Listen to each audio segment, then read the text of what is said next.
that sucks. You have a crocodile stomping around and constantly singing. It's terrible.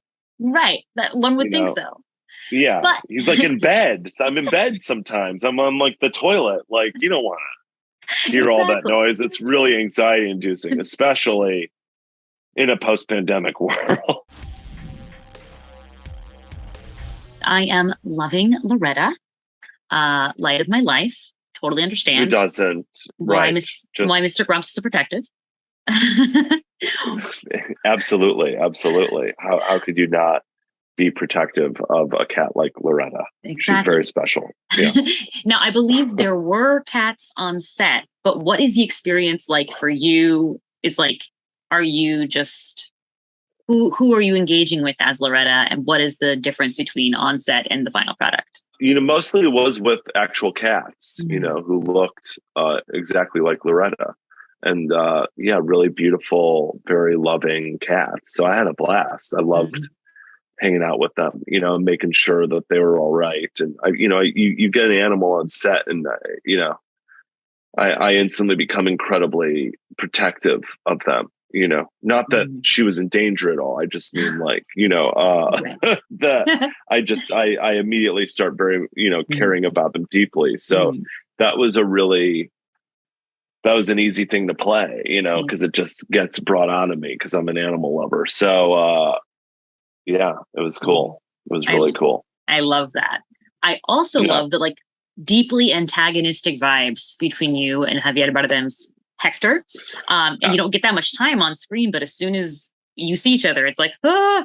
So can you talk about kind of working on that scene or two with Javier? It was a dream come true to get to work with him. He's one of my favorite actors. And it was a thrill. I mean, he's a very focused craftsman, a real artist, and he brings what you would expect him to bring to a scene. And so it was great to have to match that. But it's also, I think that there's a real element to my character that is obsessed with his character and feels betrayed by his character.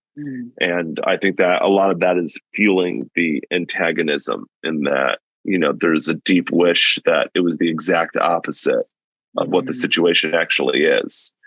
And he's sort of like the catalyst, the entry point to Mr. Grumps becoming a grump.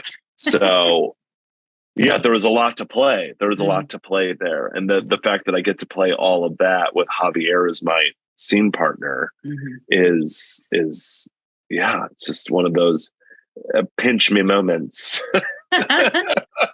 Wonderful.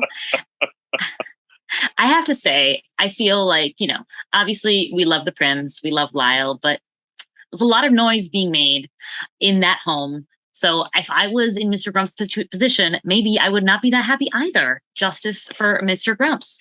Yeah. I mean, a lot of New Yorkers are going to side with Grumps. I definitely think so. I mean, that sucks. That sucks. You have a crocodile stomping around and constantly singing. It's terrible. Right. That one would think so. Yeah. But he's like in bed. So I'm in bed sometimes. I'm on the toilet. Like, you don't want to hear all that noise. It's really anxiety inducing, especially in a post-pandemic world. Exactly. However, if there was one song Lyle could sing to reduce your anxiety, what song would that be for you? Oh, I guess the first song that I ever really loved, which was My Girl by The Temptations. I think it would bring a childhood